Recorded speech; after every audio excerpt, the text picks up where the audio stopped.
Bonjour Anne Martin. Bonjour.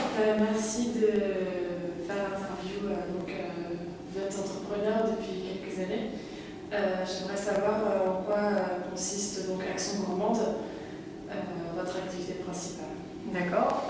Action Gourmande, c'est une agence de communication qui est spécialisée pour tous les professionnels du secteur de la gastronomie. Donc pour faire simple, nos clients, c'est des chefs, c'est des restaurateurs, des organisateurs de salons professionnels dans la gastronomie, des marques dans l'agroalimentaire, enfin, tout ce qui touche de près ou de loin au secteur alimentaire. Aujourd'hui, on a développé 4 services, pour faire court. On a un service qui est axé sur tout ce qui est stratégie digitale, donc c'est gestion des réseaux sociaux pour nos clients. On a une partie qui est axée sur tout ce qui est création et édition. Donc on va aussi bien réaliser des menus, des cartes de visite, que des oriflammes, des t-shirts, des stickers. On a une partie qui est sur de l'événementiel, donc on est capable de faire des événements de A à Z en fonction des besoins. Ça va être aussi bien accompagner un client sur un salon que lui monter un événement, une célébration dans son établissement de A à Z ou des relations de presse tout simplement. D'accord. Et comment vous êtes venu de créer Action Gourmande? Alors, Action Gourmande, pour moi, c'est la continuité logique en fait, de mes expériences professionnelles. Moi, j'ai toujours travaillé dans ce secteur. J'ai eu la chance de travailler pendant 4 ans. J'ai travaillé notamment pendant 2 ans chez Ville Exposition, dans tout ce qui était univers des salons professionnels. Donc, c'est un univers extrêmement formateur. Donc, ça m'a permis de voir beaucoup de choses. Après, je travaille pour une maison d'édition qui édite notamment le magazine Le Chef. Là, j'ai eu la chance par exemple de faire un numéro spécial pâtisserie avec Christophe Michalak, donc c'était très sympathique. Et après, je travaille pour une agence digitale qui, elle, était dans la réputation et la conception de sites internet pour les hôteliers et les restaurateurs. D'accord, ok. Et pour financer votre projet, ça a été difficile ou vous avez trouvé les bons financements? Alors moi, en fait, j'ai pris une méthode simple qui s'appelait les clients, c'est-à-dire en fait que j'ai un projet qui, sur le papier classique, c'est une agence de communication qui est basée sur des services. Donc l'avantage, c'est qu'en termes de moyens et de financement au démarrage, il ne faut pas grand-chose. Il faut évidemment bien être accompagné au niveau comptable et juridique, ça c'est les premiers impératifs quand on monte une entreprise. Par contre, sur tout le reste, je n'ai pas eu besoin de grand-chose à part d'un ordinateur, évidemment. Et puis je partais avec un réseau, donc c'était aussi ça qui m'a permis de me lancer rapidement et de faire que finalement, c'est les clients qui ont financé tous les premiers achats qu'on a dû faire. D'accord. Et vous avez mis du temps à construire votre projet ou ça a été assez rapide à faire? Moi, j'ai un petit peu fait les choses en désordre. Il ne faut pas suivre mon exemple, mais c'est vrai que comme j'avais 4 ans d'expérience dans le secteur, j'ai peut-être pas eu besoin de faire une étude de marché aussi approfondie que quelqu'un qui se lance dans quelque chose qu'il ne connaît pas. Donc finalement, je dirais que nous, on s'est lancé en juin 2013.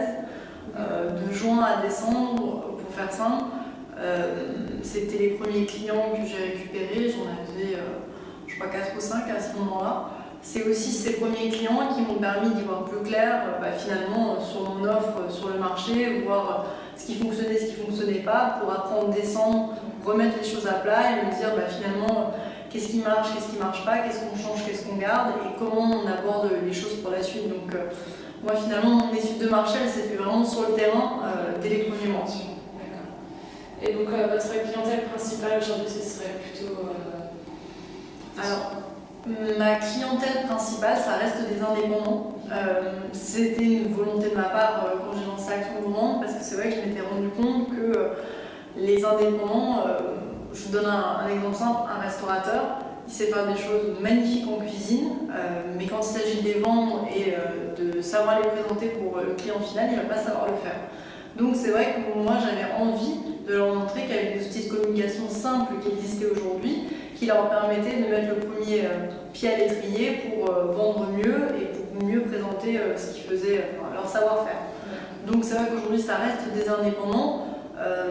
Après, par exemple pour une exposition, gérer toute la stratégie digitale de tout leur salon. Donc c'est un client mais qui regroupe plusieurs salons. Donc finalement la clientèle est mixte en termes de public parce qu'on a aussi bien des indépendants que des groupes plus importants. D'accord.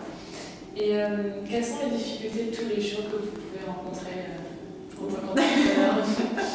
Alors, on fait une petite liste. Alors les difficultés principales. Déjà, je pense que le premier élément, c'est qu'il faut bien savoir gérer son temps et gérer ses équipes. C'est-à-dire que après, tout est possible, mais moi, j'ai décidé de faire une société qui avait à terme l'objectif de se développer. Donc, ça veut dire que je travaille aujourd'hui, on a 4 personnes qui travaillent pour Action Gourmande. Du coup, il faut leur donner des tâches, il faut les aider à définir leurs objectifs à eux, pour que finalement, le fait d'avoir des personnes en plus, ça fasse gagner du temps et pas en perdre, entre guillemets, en leur donnant des directives qui peuvent être floues ou qui ne font pas avancer le travail.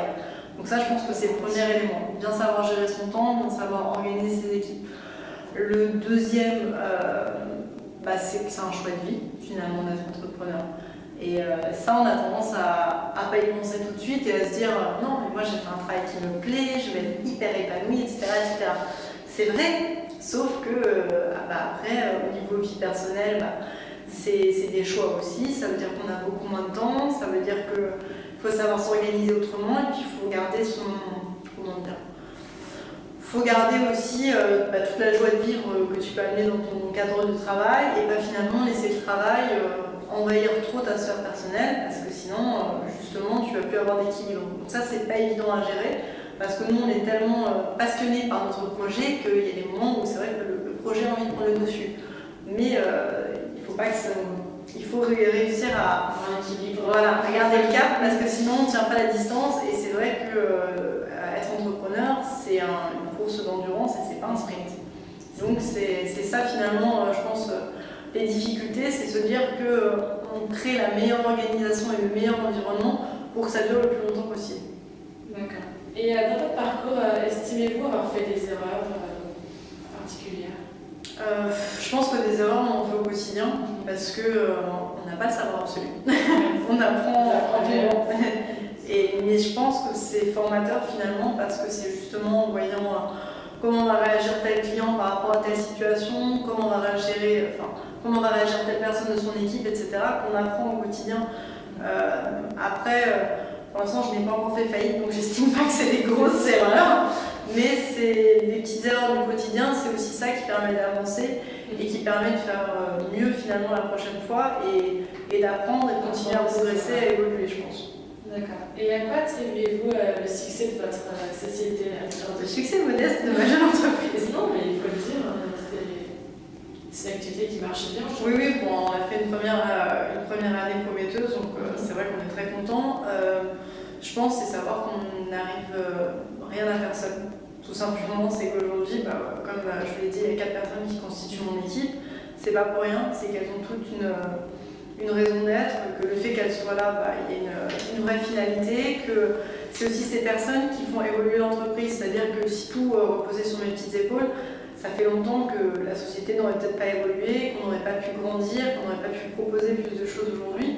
Donc finalement, le succès, c'est le fait de se dire que c'est avec plus d'individualité et avec une équipe, je pense, soudée, qu'on arrive à construire et à grandir. C'est se dire qu'aujourd'hui on est là, mais que demain on pourra être là et encore là et encore là finalement. D'accord, donc le travail d'équipe, c'est essentiel. Mais surtout quand on est seul, parce qu'il faut remettre en contexte que moi j'ai monté cette société toute seule, donc c'est pour ça qu'avoir une équipe pour moi c'est déjà c'est hyper valorisant. Parce que quand tu commences toute seule, finalement voir qu'il y a une personne, 2 personnes, 3 personnes, on se dit super, maintenant c'est une vraie société, on n'est plus tout seul. Exactement, donc déjà ça c'est vraiment sympathique et puis au-delà de ça c'est qu'on voit vraiment que chaque personne apporte sa pierre à l'édifice. Donc pour moi finalement c'est ça la valeur clé parce que à plusieurs on peut tout faire. Je pense que c'est vraiment ça les tous. C'est vraiment moi quand je parle de travail d'équipe, c'est un vrai travail d'équipe, c'est-à-dire que quand je vais travailler sur une proposition commerciale, je vais impliquer tout le monde, je vais demander des idées, je vais demander de participer. Je ne considère pas avoir toutes les idées et leur transmettre. C'est vraiment en échangeant qu'on peut monter des choses. Et puis c'est à eux aussi d'être force de proposition et de me dire et pourquoi on ne ferait pas ci, et pourquoi on ne montrerait pas tel service, etc. Donc je dirais qu'il n'y a rien qui est infranchissable à partir du moment où on travaille en bonne intelligence ensemble. D'accord. Donc je pense que c'est lié. Et pour vous, quelles attitudes sont nécessaires pour faire ce métier, être entrepreneur? Quelles sont les qualités pour vous? Endurance. Endurance. C'est marrant parce que ça, c'est une question que je me pose souvent parce que moi, j'ai la chance de faire partie d'un incubateur qui s'appelle Paris Pionnière, où on est du coup tous des entrepreneurs au sein de cet immeuble et on est tous hyper différents avec des projets riches et variés. Et je me dis, qu'est-ce que c'est les points communs qu'on a tous finalement? Je pense que la détermination, c'est un point hyper important. Savoir où on veut aller, se dire qu'il y a un mur, mais c'est pas grave, on va y arriver. L'optimisme, parce que c'est vrai que comme on dit, des fois il y a des murs, des fois il y a des erreurs, pas renoncer, parce qu'on a envie d'y aller. Donc c'est un mélange de détermination et d'optimisme, se dire que demain sera meilleur que demain. Et après, je pense qu'il y a un élément important aussi, c'est la créativité. Parce que la créativité, c'est finalement la force de savoir rebondir. C'est de se dire, si le chemin A est bloqué, c'est quoi le chemin B, c'est quoi le chemin C, le chemin D, etc. etc. Et finalement, c'est ça, c'est se dire qu'il n'y a pas qu'une seule façon de faire, qu'il y en a des milliers. Donc je pense que finalement, c'est ça, endurance, détermination et créativité. Après, tout le reste, on peut bien s'entourer. D'accord, merci. Comment envisagez-vous l'avenir dans 10 ans? Des projets de développement? Ça fait tellement dans 10 ans. Déjà dans 2 mois, ça paraît tellement. Pour vous, l'idéal de 10 ans, vous pouvez... Dans 10 ans, je pense que Action Grand Monde va se décliner. Aujourd'hui, on a une spécialité qui est la gastronomie, mais je pense qu'à terme, on va développer d'autres secteurs avec des spécialistes du secteur, comme on a fait là pour Action Gourmand. Donc ça, c'est la première idée. Après, au niveau des services, c'est vrai qu'aujourd'hui, déjà, on se développe quand même beaucoup. On est en train de lancer une offre traiteur, par exemple. On réfléchit toujours à de nouvelles façons de satisfaire nos clients, donc je pense qu'il y aura encore plus de services demain. Et puis, je ne sais pas qui c'est à l'international, peut-être qu'on développera le modèle Action Gourmand à l'international. J'ai beaucoup d'amis qui sont déjà intéressés sur le sujet. Plutôt en Europe ou n'importe où? Alors, à ce niveau-là, il n'y a pas de frontières, donc non, je sais que j'ai des personnes intéressées aux États-Unis, en Asie, en Amérique latine, donc non, ça peut être tout à fait mondial, il n'y a pas de problème là-dessus. Je vous remercie en tout cas d'avoir consacré un peu de temps pour ces quelques questions. Merci à vous. Et puis je vous souhaite une bonne continuation. Merci, très bonne continuation. Merci.